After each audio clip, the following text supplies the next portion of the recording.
नमस्कार दोस्तों, कहिए कैसे हो आप। आई होप अच्छे ही होंगे। तो दोस्तों, आज हम लेके हैं समायरा की नई स्टोरी, नया मोड़।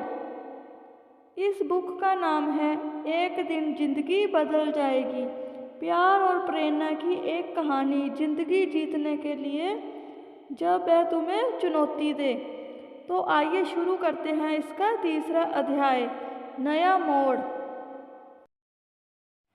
समायरा कैफ़े में कॉफ़ी ऑर्डर करती है और वह सोचती है, उसके विचार उसे वापस उस छोटी बच्ची और उसकी माँ के इस संसार में लाने के उसके संघर्ष की तरफ ले जाते हैं।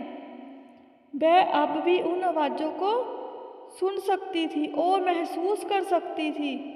वह सोच रही थी, इतनी परेशानियों के बावजूद राधा भविष्य में अपनी बेटी को डॉक्टर बनाना चाहती थी। उसका जन्म एक चमत्कार था। समायरा ऐसा सोचकर रो पड़ती है और वह अपने आंसू पोंछती है और निर्णय करती है कि अब वह और नहीं रोने वाली। उसे महसूस होता है कि वह कितनी बेवकूफ़ थी।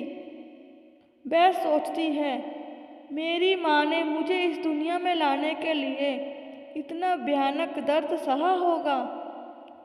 उन्होंने भी मेरे लिए एक भविष्य की कल्पना की होगी, बिल्कुल उस माँ की तरह और दुनिया की बाकी माँओं की तरह।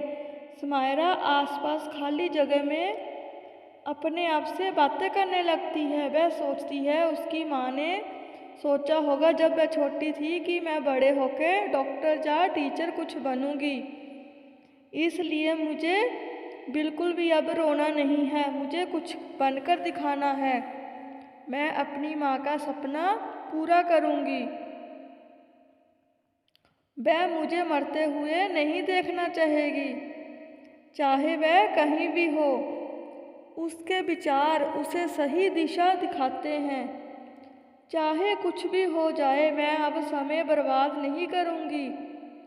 यह मेरी माँ का एक तोहफा है। मैं अपनी ज़िंदगी ख़त्म नहीं करूंगी। मैं कुछ बनूंगी, कुछ बनकर दिखाऊंगी।